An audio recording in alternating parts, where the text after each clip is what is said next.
Hey, this is Tom, and this is Tom's Radio Room. Ah, God, I am so spiked up with medicine. I can't believe it. Not really. Okay, anyway, what we're going to talk about. Oh, yeah, we're going to talk about my Grundig. Move this stuff out of the way. My Grundig. See if I can spell Grundig. 800 shortwave radio. And more specifically, using it on batteries. Let me turn that music down a little bit. It's still too loud for me. Okay, kill the music.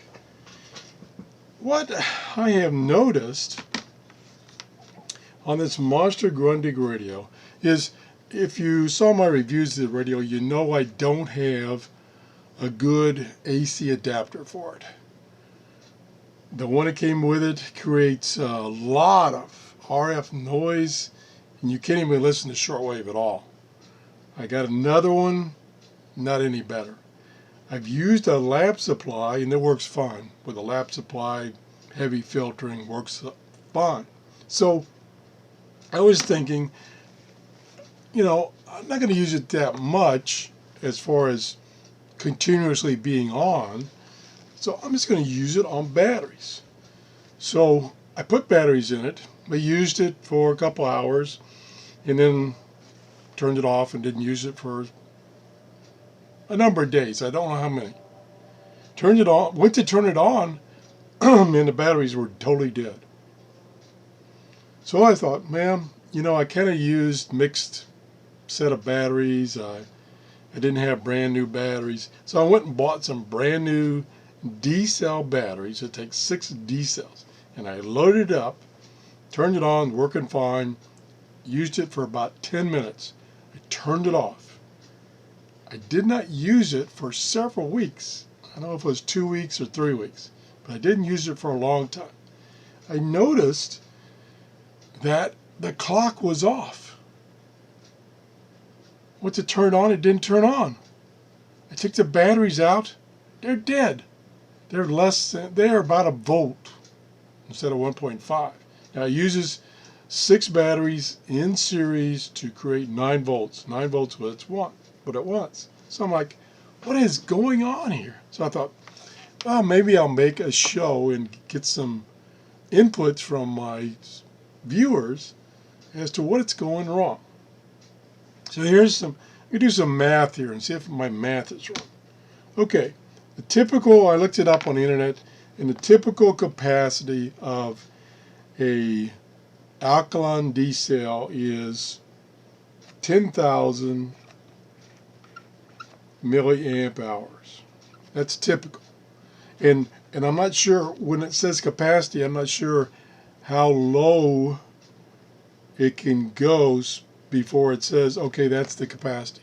I'm going to assume that it goes from 1.5 to 1 volt.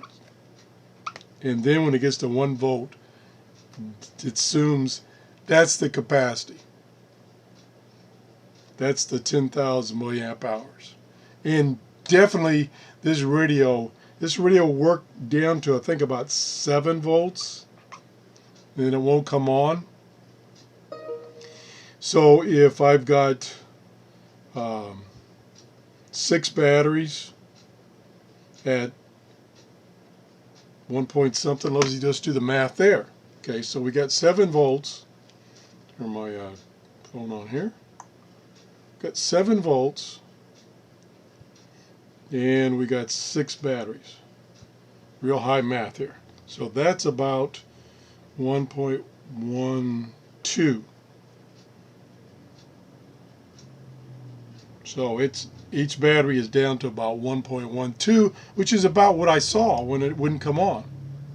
Okay, so theoretically, if my assumptions are right so far, let's go forward. Maybe they're not. Okay, so we're saying we got 10,000 milliamp hours of capacity. Maybe even derate that a little more. But we'll try with the 10,000. I hooked up the excuse me, my lab supply to the external DC jack. It wasn't to the battery terminals, it was to the DC jack. Might be some difference there. And I got, when the radio was off, I got about 10 milliamps drawn. 10 milliamps. So theoretically, and keep in mind I've been sick and I'm on medicine. That's my excuse. Theoretically, I should get 1,000 hours. Is that correct? I don't know. That's why I'm asking for your help. Boy, do I need help.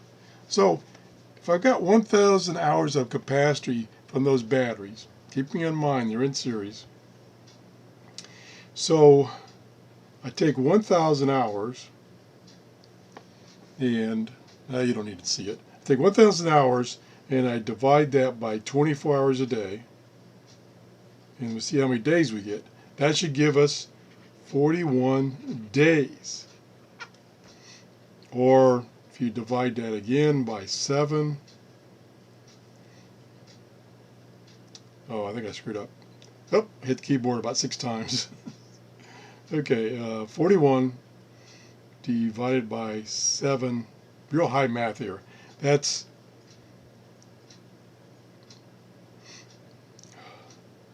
10 weeks. Well, I didn't get 10 weeks. I got tops, I would say 3 weeks. So I got about 3 weeks. So the math doesn't come out here. It's way off. Even if I say the capacity is really not 10,000, it's half that. It's 5,000.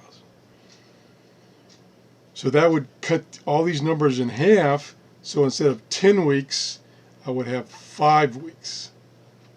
I didn't get 5 weeks. I got about 3, maybe less than that. So where's the flaw here? Is it me, my math? That could be. Is it what I'm assuming for capacity of the batteries, the 6 D cells in series? What is the problem? But anyway, regardless of what the problem is, and if it's me, and okay, I'll take the hit.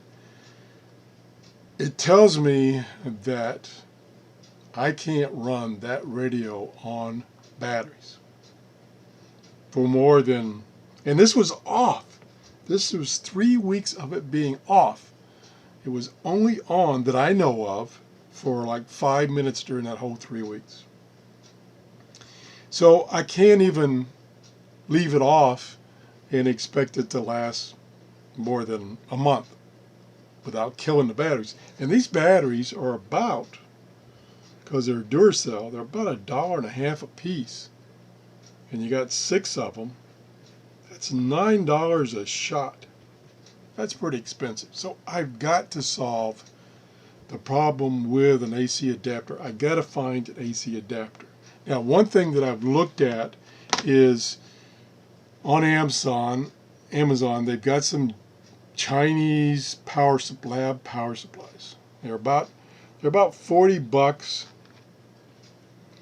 and they've got mixed reviews. But they're supposed to supply, I think, 1.5 amps at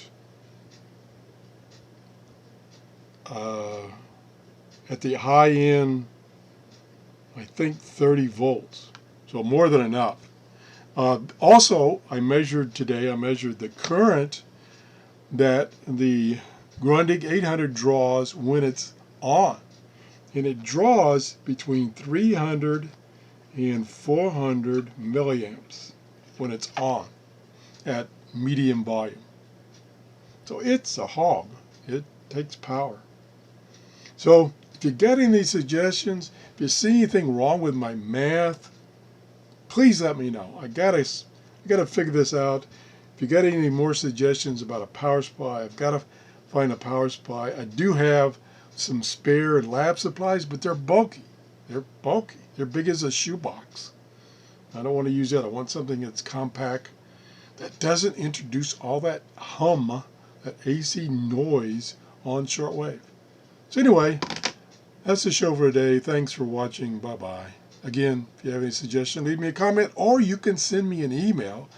So if you want to tell me, hey, idiot, you're doing something wrong and you don't want to embarrass me, you can send me an email at TRRS73@gmail.com. Bye-bye.